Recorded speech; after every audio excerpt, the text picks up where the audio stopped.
Good morning. सकाळी ना छान असं रेडी होऊन ना बाहेर जायला निघालो होतो. आता कुठे जातोय ना हे तर पुढे मी तुम्हाला सांगतेच, पण हा प्लॅन ना इतका अचानक ठरलेला होता ना.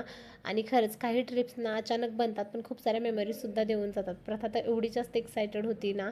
आणि क्लायमेट खूप जास्त सुंदर झालं होतं. घरातून नाश्ता करून निघालो होतो. थोड्या वेळाच्या प्रवासानंतर ना म्हटलं चला आता पेटपूजा करून घेऊयात. मग त्याच्यासाठीच एके ठिकाणी थांबलो होतो. प्रथाला सुद्धा भूक लागलेली होती. तिथे गेल्यानंतर ना हा फिश टँक पाहून प्रथा एवढी खुश झालेली होती ना, आणि तिचं ना फिश काउंट करायचं चाललेलं होतं. त्याच्यानंतर ना ऑर्डर दिली आणि ऑर्डरचा सगळ्यांचा वेट करायचं सुरू झालं. ऑर्डर आल्यानंतर प्रथाने पहिल्यांदा लिंबू तोंडात घातलं आणि तिचं एक्सप्रेशन तुम्ही पाहताय ना. त्याच्यानंतर मस्त असं जेवण केलं आणि जेवण खरंच खूप जास्त टेस्टी होतं. आणि पुन्हा प्रवासाला सुरुवात केली. जशी प्रवासाला सुरुवात केली ना तशी पावसाने सुद्धा हजेरी लावली होती. त्यानंतर ना आम्ही जाऊन पोचलो पालीच्या खंडोबाला. खूप वर्षानंतर ना आम्ही खंडोबाला आलो होतो.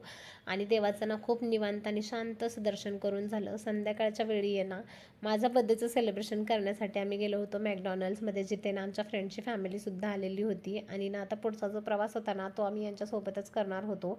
त्यामुळे ना पुढचे ब्लॉग पाहायला ना तुम्ही अजिबातसुद्धा विसरू नका. मागच्या वेळी यांच्यासोबत आम्ही गोव्याला गेलो होतो ना तेव्हा एवढा जास्त एन्जॉय केला होता. आणि ही ट्रिपसुद्धा ना खूप मस्त अशी होणार होती.